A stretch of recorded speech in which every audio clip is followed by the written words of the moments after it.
Si Elia ay kilala sa paggawa ng endings. Bilang ghostwriter ng mga sikat na romance novels, siya ang sumusulat ng mga pagtatapat, halikan sa ulan, at mga linyang pinaiiyak ang libu-libong readers.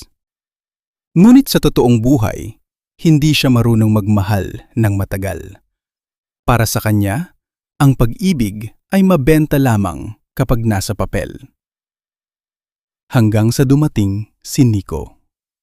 Una silang nagkita sa isang bookstore signing event. Ang pangalan ng author sa cover ay iba, pero si Elia ang tunay na sumulat ng nobela. Nasa likod lang siya, tahimik, inayos ang stack ng books. Si Nico naman ay isang arkitektong napadaan lang daw dahil sa ulan. Binabasa mo ba ang romance? Tanong ni Elia. Hindi, sagot nito habang pinupunasan ang salamin. Pero gusto kong malaman kung bakit pinaniniwalaan ng mga tao ang happy ending. Ngumiti si Elia. Baka dahil umaasa pa rin sila? Ako, hindi na. Mula ron, naging madalas ang pagkikita nila. Coffee shops, late night drives, museum dates, at mahahabang usapan tungkol sa mga bagay na walang kasiguraduhan. Hindi sweet si Nico sa karaniwang paraan. Hindi ito mahilig sa bulaklak o matatamis na salita. Pero kabisado nito ang order ni Elia. Alam kung kailan siya tahimik dahil pagod at marunong humawak ng kamay nang parang ayaw bitawan.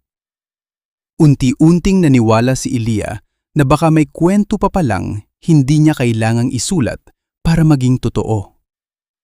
Pagkaraan ng isang taon, niyaya siya ni Nico sa isang lumang bahay na nire-renovate nito sa Tagaytay. Para saan to? Tanong ni Elia habang tinitingnan ang malalaking bintana at tanawing puro ulap. Para sa future, sagot ni Nico. Napaluha siya. Sa unang pagkakataon, nakita niya ang sarili sa isang panghabang buhay na pangungusap. Ngunit makalipas ang ilang linggo, may natanggap siyang package sa apartment. Isang manuscript. Walang sender. Nang buksan niya, nakasulat sa unang pahina. For Elia, para malaman mo ang buong kwento. Nanginig ang mga kamay niya habang binabasa. Ito ay nobela tungkol sa isang lalaking nagmahal ng isang babae habang lihim na kasal sa iba. Bawat detalye ay pamilyar.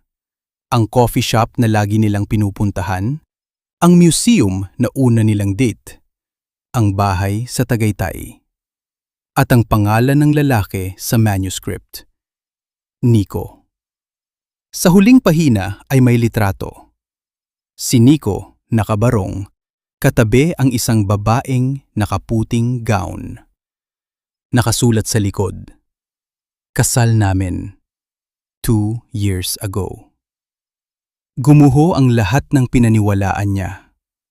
Kinagabihan, dumating si Nico sa apartment niya. Humihingal. Please, makinig ka muna. Totoo ba? Malamig na tanong ni Elia. Tahimik itong tumango. Bakit? Patay na ang relasyon namin noon pa. Naghihintay lang kami ng tamang oras. Pero hindi mo sinabi. Dahil ayokong mawala ka. Napatawa si Elia, mapait at pagod. Alam mo ang problema sa mga sinungaling? Sabi niya. Akala nila kontrol nila ang plot. Lumipas ang isang buwan. Inilabas ng sikat na author ang bagong romance novel. Isinulat muli ni Elia. Ito ang pinakamabilis na naging bestseller. Title, The Man Who Loved Two Women.